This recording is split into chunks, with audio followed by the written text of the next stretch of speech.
Excuse me. That's a bad outfit.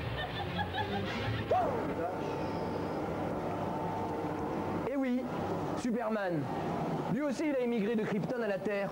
Pourtant, ce film réalisé en 1979 par Richard Donner n'a pas retenu l'attention de Pierre-Henri Delot. Sans doute à cause de l'état de santé de Christopher Reeve. Tout comme Ron Howard et Tom Hanks, retenus à Los Angeles pour la promo d'Apollo 13, ce qui explique l'absence de Splash qui n'a pas été retenu par le même PhD.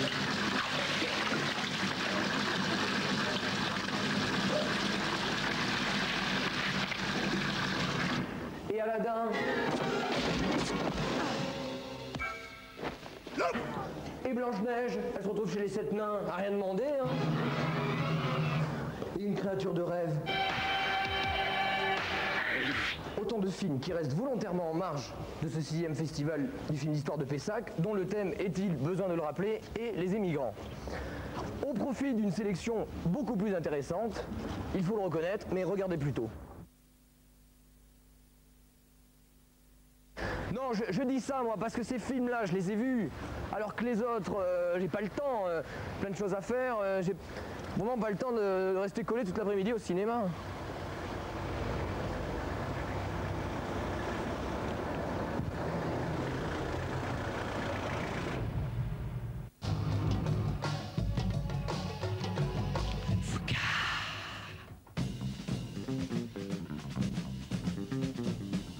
Deux jours après le début du festival, Alain Rousset, maire de Pessac et président de la manifestation, nous parle.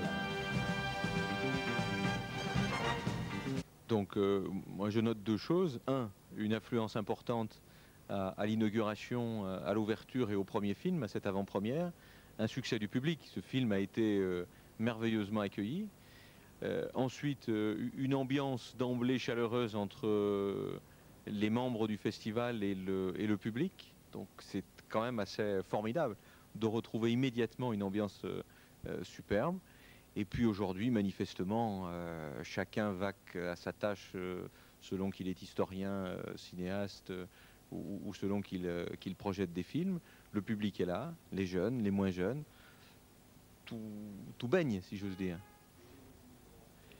Alors, j'attends du festival d'abord que le concours du documentaire soit une réussite. Je tiens beaucoup à ça parce que c'est une première qu'il faut réussir et j'espère que la qualité des documentaires présentés attireront beaucoup de public. Il est bon de voir des documentaires comme on voit des films.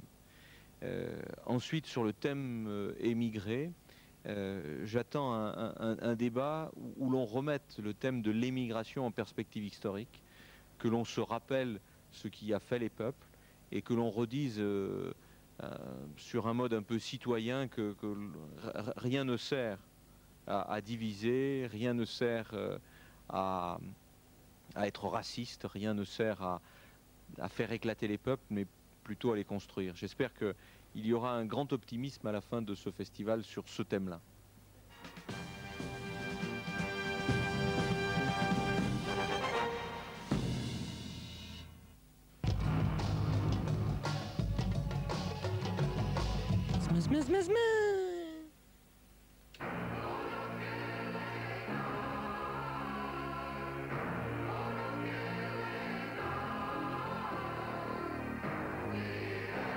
Tom Zavzinj, traduit assez bizarrement Le Temps Digitant, est passé ce matin à 10h, salle Laurel et Hardy.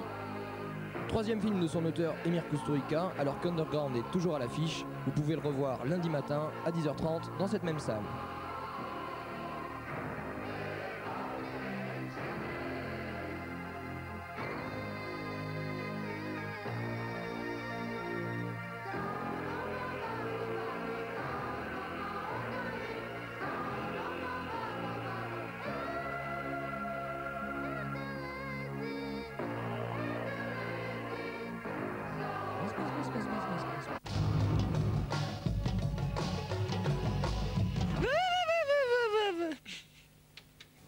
Mesdames et messieurs, bonjour ou bonsoir, suivant l'heure à laquelle vous regardez la rediffusion.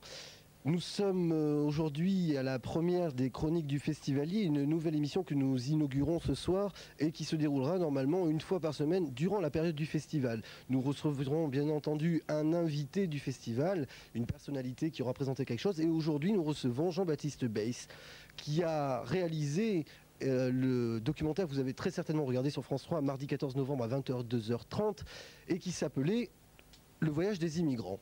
Donc nous allons instantanément discuter de ce documentaire remarquable au passage avec Jean-Baptiste Beiss. Bonsoir Jean-Baptiste. Bonsoir. Alors parlez-nous d'abord un petit peu à brûle-pourpoint comme ça de ce documentaire qui je crois a été réalisé aux alentours du mois d'août si je ne m'abuse. Non, pas du tout. Il a été réalisé au mois d'octobre cette année. Et en fait, la diffusion s'est faite au début du mois de novembre. Donc on a eu très peu de temps pour tourner. Monter et donc diffuser le film. Il s'est intégralement tourné sur la cité de Serge-Formanoir à Pessac. Je crois que c'était intéressant que le festival fasse venir des films du monde entier, des documentaires du monde entier, mais aussi travaille sur la cité de Pessac, sur le thème des émigrants. D'accord. Alors comme ça très rapidement, en quoi consiste le sujet du documentaire et pourquoi les immigrants? D'accord. L'intérêt sur le documentaire Le voyage des émigrants, c'était de donner la parole à des gens qui ne l'ont pas forcément habituellement. Donc effectivement, la population étrangère, leur donner la possibilité de raconter leur histoire. C'était donc des récits de vie, des souffrances, les problèmes que pose l'immigration pour ces gens-là, pour ces familles-là, avec des différences au niveau des parents et des enfants. D'accord. Comment avez-vous rencontré Bruno Ardouin? Les hasards de la vie peut-être ou les hasards de la profession, parce que je crois qu'il y a quand même quelques temps que vous êtes dans le métier de l'audiovisuel. C'est-à-dire que c'est un petit peu le hasard. Le projet devait se faire de façon beaucoup plus modeste et puis par hasard donc la rencontre avec Bruno qui a fait que le projet s'est réalisé dans les conditions que vous connaissez. D'accord. Vous avez déjà un acheteur potentiel? Excusez-moi, c'est passé sur France 3. On annule la question, bien entendu. Non, on compte bien le vendre à Canal et à Arte, qui sont là. Voilà, je vous attends. D'accord. À bon entendeur, salut.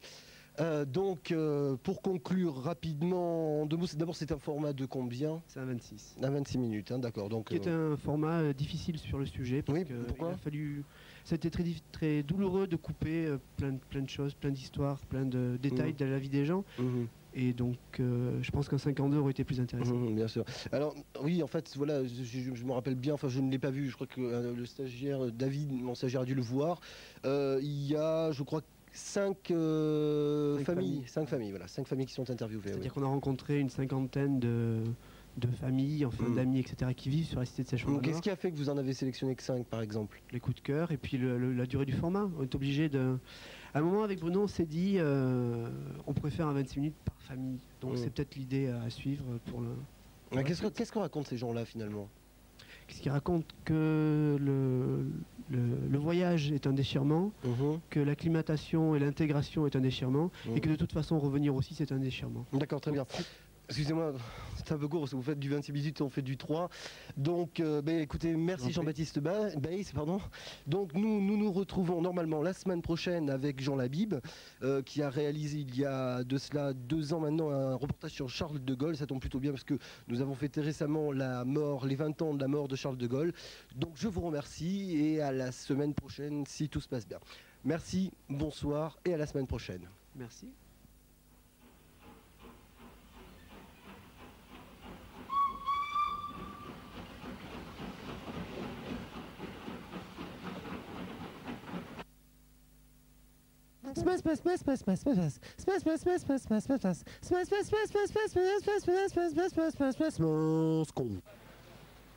Oui. Bonjour. Bonjour. Dans la salle là-bas. Mojado Power. Oh, je sais. Un film mexicain, mais je sais plus comment ça s'appelle. Oui, c'est quand même une façon de présenter une vérité assez crue, je trouve, sur un ton assez bon enfant. Je vais aller dans une salle où on va écouter un monsieur parler. Quoi, c'était bien. Le groupe qu'il a monté était pas mal aussi. C'était bien.